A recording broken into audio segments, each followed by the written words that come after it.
ಆಮೇಲೆ ಸಾಕು ಮನೆ ಸೇರ್ಬೋದು. ಏನು ಮಾಡ್ತೀರಾ ಆಮೇಲೆ? ಮನೆ ಏನೋ ಕೆಲಸ ಬೇಕಲ್ಲ? ಏನು ಐತಿರೋದು ಅಷ್ಟೇ ಸಾಕು. ಯಾಕೆ? ಎಷ್ಟು ಏಜ್ ನಿಮಗೆ? ಈಗ 55. ಹಾಂ. ಇನ್ನೊಂದು 5 ವರ್ಷ ಕಳೆದ್ರೆ 56. ಹ್ಞೂ. ಇನ್ನೊಂದು 3 ವರ್ಷ ಗೆದ್ಬಿಟ್ರೆ 57. ಸಾಕತ್ತೆ ಮನೆ ಸೇರ್ಬೋದು.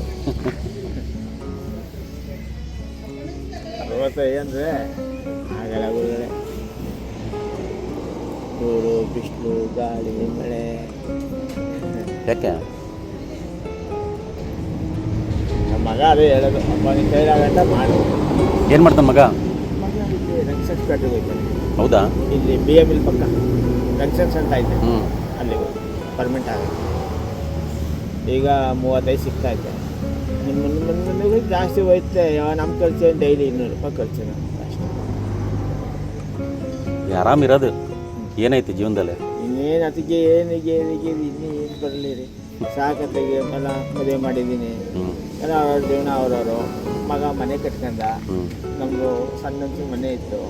ಹೆಂಗೋ ಮನೆ ಈಗ ಅದೇ ಒಂದು ಕಾಲಕ್ಕಾಗಿ ಅಂತ ಸಾಕು, ಆರಾಮಿರ್ಬೇಕು. ಹಾಂ, ಸಾಕು ಗುರುಗಳು. ಇನ್ನೇನು ಬೇಕು ಜೀವನ? ಎಷ್ಟು ಗೇತಿದ್ರು ಅಷ್ಟೇ. ನೆಮ್ಮದಿ ತಗೊಳ್ಳೋದು. ಏನೇನು ಎಷ್ಟು ಏನಂತ ವಯಸ್ಸು ಬಾಳ 4-5 ವರ್ಷ ಬದುಕವ ಅಷ್ಟೇ. ನಮ್ಮ ಆಯ್ಸೆ 60. ಹಂಗೆ ಕಂತೀರಿ, ಆರಾಮಿದ್ರೆ ಇನ್ನೊಬ್ಬ ಅಷ್ಟೇ ಗುರುಗಳೇ, ಇನ್ನೇ ಇರ್ಬೋದು. ನಮಗೆ ಖಾತೆನೇ ಬಡಬಿಡೋದೆ. 60 ವರ್ಷ ಆಯ್ಸು. ಹಂಗೆ ಕಂತೀರಿ. 3 ವರ್ಷ ನಮ್ಗೆ ಮನೆ ಸೇರ್ಬಿಟ್ಟಲ್ಲ.